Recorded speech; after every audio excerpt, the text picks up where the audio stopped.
जगप्रसिद्ध पैठणीसाठी ओळखल्या जाणाऱ्या येवला शहरातून एक अनोखी आणि कौतुकास्पद बातमी समोर आली आहे। येथील पैठणी विणकर दाम्पत्याने पैठणीच्या शेल्यावर मराठा आंदोलनाचे नेते मनोज जरांगे पाटील यांची प्रतिमा विणकामातून साकारली आहे। येवला म्हटलं की डोळ्यासमोर येते ती पारंपरिक देखणी आणि कलात्मक पैठणी। याच पैठणीच्या माध्यमातून येवला येथील विणकरांनी पुन्हा एकदा आपल्या कलेची वेगळी ओळख निर्माण केली आहे।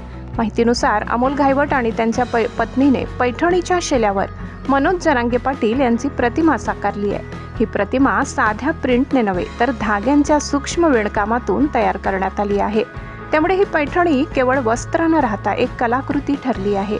मराठा आरक्षणाच्या आंदोलनामुळे मनोज जरांगे पाटील हे राज्यभर चर्चेत आहेत। त्यांच्या कार्याचा सन्मान म्हणून ही पैठणी भेट स्वरूपात देण्याचा मानस विणकर दाम्पत्याने व्यक्त केल्याची माहिती समोर आली आहे।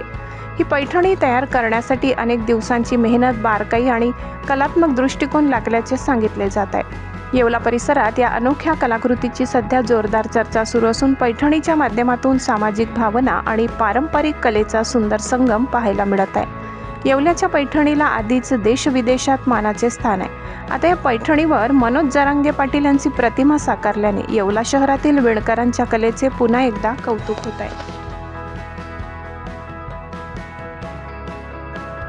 नमस्कार, मी पैठणी काम करत असताना मला अशी कल्पना सुचली की मनोज दादा जरांगे पाटलांनी आपल्या समाजासाठी 2 वर्षापासून जो लढा दिला त्यासाठी मी त्यांची प्रतिमा पैठणी कामावर साकारावी। ती प्रतिमा मी त्यांची पैठणी कामावर साकारली। विविध कलरांनी त्यांचा जसा पोशाख आहे तशीच साकारलेली आहे। संघर्ष योद्धा मनोज जरांगे पाटील यांनी आमच्या समाजासाठी 2 वर्षापासून लढा उभारला आहे। त्यासाठी आमच्या मनात कल्पना आली की पैठणी याच्यावर काहीतरी मनोज जरांगे पाटलांसाठी आम्ही ते शेला बनवला आहे, तो आम्ही त्यांना भेट देणार आहे। पैठणी पूर्ण जगभर प्रसिद्ध आहे। आम्ही पैठणी मनोज जरांगे पाटलांचा शेला तयार केलेला आहे। साधारण शेला तयार व्हायला 20 ते 25 दिवस लागलेले आणि आमच्या मनात एक कल्पना आली की मनोज जरांगे पाटलांनी आपल्या समाजासाठी एवढा 2 वर्षापासून जो लढा दिला आहे तर आपण पण यासाठी काहीतरी करावं। तर डोक्यात कल्पना तयार झाली आणि त्यांचीच प्रतिमा आम्ही शेल्यावर विणकाम करून तयार केली। साधारण आम्हाला त्याचे 25-30 दिवस लागले आणि आता आम्ही तो शेला त्यांना भेट देणार आहोत।